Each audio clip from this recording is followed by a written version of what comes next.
Let's have a look at some of the differences between the V4-180 and the V2-200. What I've noticed is they've offset the servo mount, so it's going to sit in a slightly different location, a little bit more to the left of the chassis.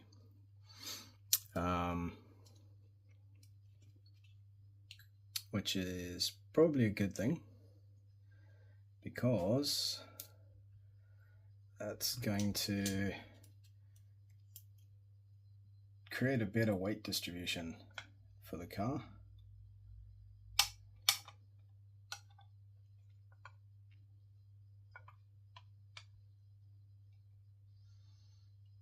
Yeah, so it's quite a bit different. Seems like it's a bit more forward as well. So definitely a better weight distribution. You see it's a lot more in line on the old chassis, and you can see this is offset here compared to the original one and further forward. So looks like the 200 has actually got much better weight distribution. The chassis is also about 5 millimeters longer as well, so the wheelbase will be a little bit longer, which will make it a little bit more stable. And you can, if you want to decrease your wheelbase, you can use these optional alloy steering blocks. They have the ability to run a trailing axle or inline, so it's a really good tuning option as well.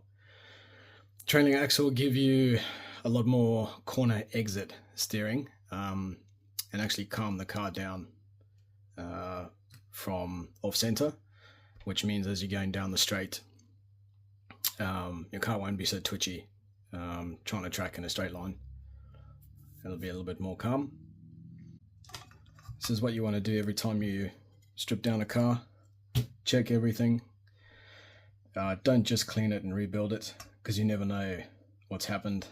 The carbon might have twisted over the year, and then you've just continuously kept tuning the car and adjusting the tweak to make it work. So definitely check that. I'm going to pull all the screws out of it, put it on a flat surface, setup board or a glass table. It'll work just fine. And make sure it's flat. It's got to be nice and flat. Same thing for all the carbon pieces.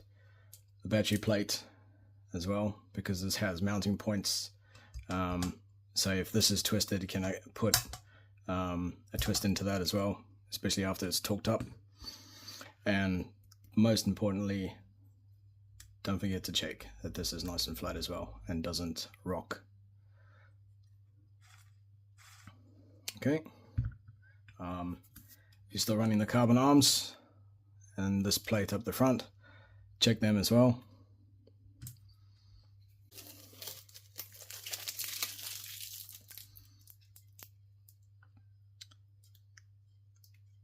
Check all the countersunk holes. Make sure none of them are deformed. Okay, when you're checking the chassis, put it down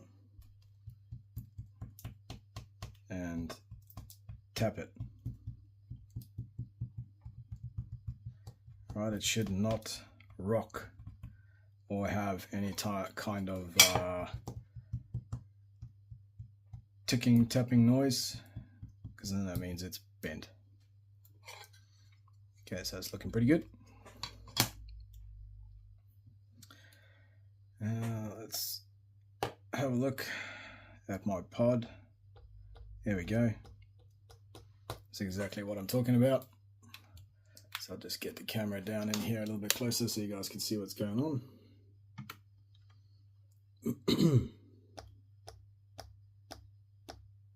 Hopefully the camera is picking up that noise. You can see it's got a twist to it.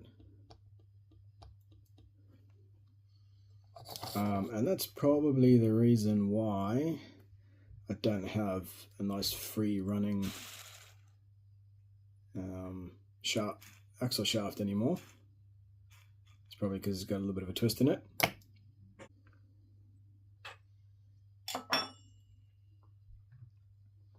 So just a quick little tip here.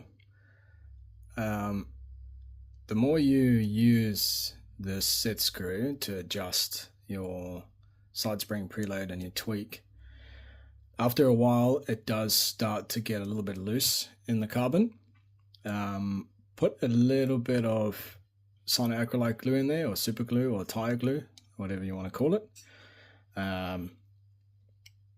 It'll be a little bit hard to move initially, but it basically kind of helps recreate the thread and give it a little bit more bite.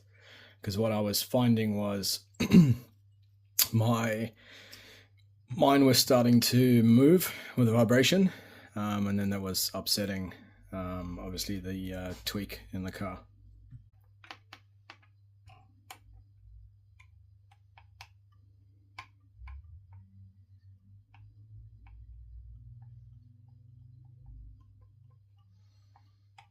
So this piece definitely does have a twist to it. I'm not overly concerned about it. If it does create a tweak in the car when we're doing the ride height later on and we can't get it even on both sides, then we'll pull it out and replace it. With your electronics, grab some electrical contact and parts cleaner and give your motor a good flush.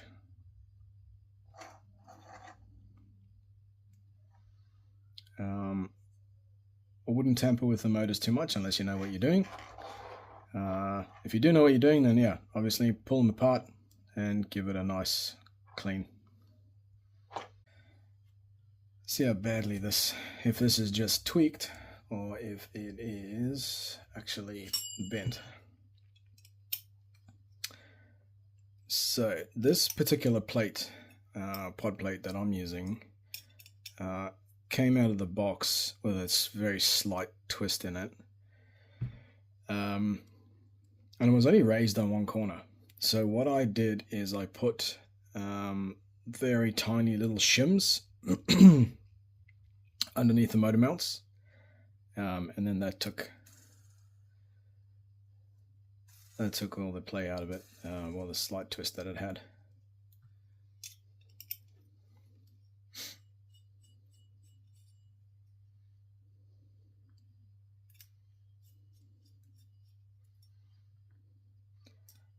I use there goes one of the little mounts there, just need to be careful of that. So let me show you what I'm talking about. This is a very tiny little shim.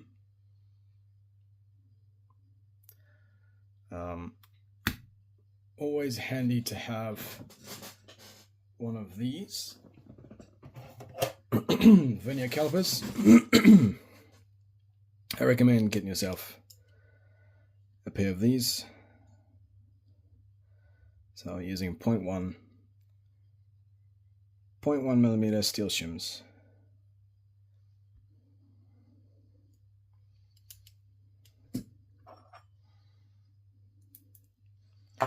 There goes the other one.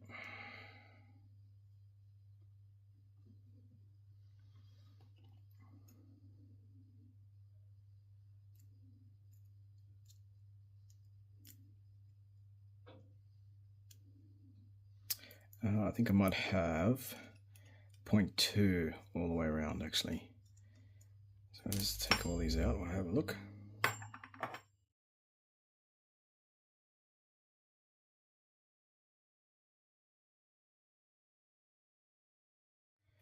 See, when you hold it down and you tap here, it's more of a thud sound, and then you know that it's got a slight bend, and then when you come up to this side, because the sound is a little bit more high pitch, it's not so much of a thud.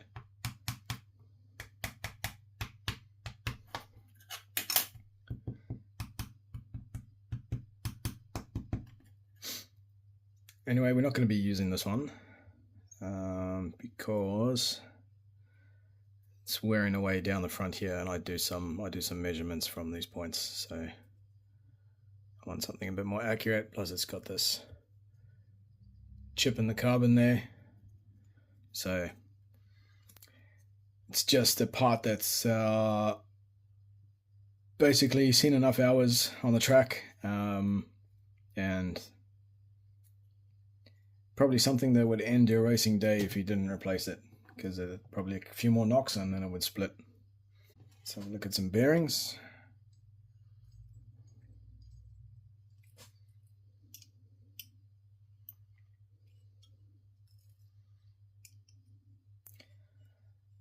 And for those of you that are not quite sure, don't crank these up all the way just on one side. Okay, apply nice even pressure. Nip it up on that side, turn it around, nip it up a little bit on the other side, and just keep going until it's nice and tight. Don't just crank it all the way on one side.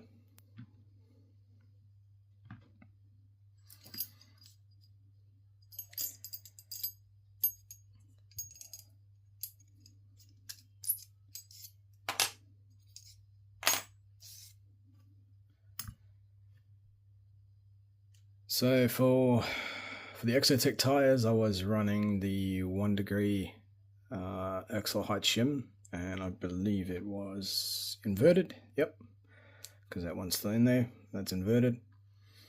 Probably going to have to change that and drop the car a little bit more for the Accelerate tires because they have a larger diameter.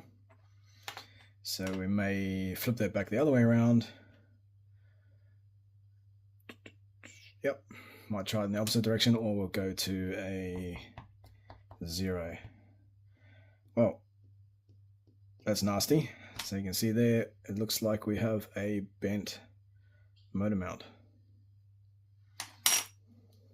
which has got quite a rock in it actually. Oh, that's nasty.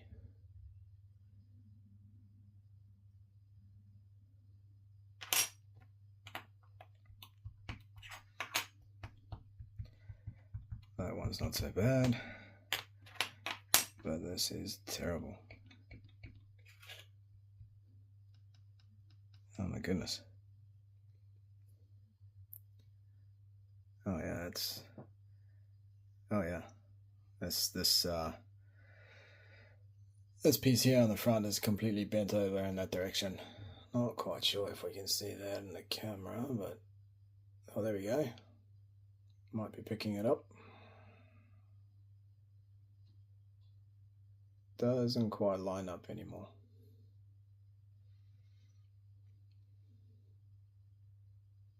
Alright, so we need a new motor mount. See, this is why you always need to check everything. Don't just pull it apart, clean it, and build it, because it will probably not drive the way you want it to. Very good practice to do if you're buying second-hand cars. Don't just race it. Pull it apart, completely rebuild it, set it back to factory settings, because the settings for cars, it's on driver preference. Everybody likes a car to handle a particular way. Some people like more initial turn-in, some people prefer less, some people like more mid-corner steering, more exit steering. Set the car back to kit setting, fully rebuild it, check all your parts, because you might end up with something like that, and then you'll just be chasing tweak all the time, because the chassis will be uneven on one side, and you just, doesn't matter how much you preload one of the springs, you'll never get it sitting right because you've got something bent like that. The other problem this creates is now that I know that that's bent, and this was like a little bit stiff, it wasn't rotating as freely as it should in the bearings, it's possible that it may have put some stress on the bearings, so we need to check them. Put your finger onto one side of the race and rotate the other part, and what you're looking for, what you're trying to feel, is just how smooth the bearing is. If it's very notchy, it's quite likely you have a damaged race. This is something that can injure race day. I've seen a few people drop out of races because of bearings, and just recently in the 2025 season, actually, I think it happened to 2 F1 drivers. They destroyed some bearings, and then they were done for the day. All right, to clean bearings, you'll want some rubbing alcohol or isopropyl alcohol. It's the same thing. And then you can get something like this from T-Works, which is like a little bearing and parts cleaner. Put your isopropyl alcohol in there, pop the bearings in, and then obviously this is like a mesh to filter out all the garbage that comes out of the bearings. Or you can grab yourself an ultrasonic cleaner, which is what I do, and I always put my bearings into an ultrasonic cleaner straight out of the box from building the cars as well, because I want to get all the grease and everything out of the bearings. And the reason for that is because I want the bearings to be as smooth and as free as possible, and the grease doesn't allow them to run that quickly. It might, I suppose, depending on the type of bearing, it may reduce the lifespan a little bit, but for the cost of these bearings, it's not too much of an issue. I've been using this for the past 5 years. That's great, this stuff. After cleaning the bearings, getting all the gunk out of them, and you put a couple of drops in this, man, they spin up very nicely and freely. It's good stuff. So that basically concludes the teardown. I'm going to go ahead and clean up a whole bunch of the stuff. You don't need to watch me do that. Then we'll come back and we'll start assembly. All right, let's get into it.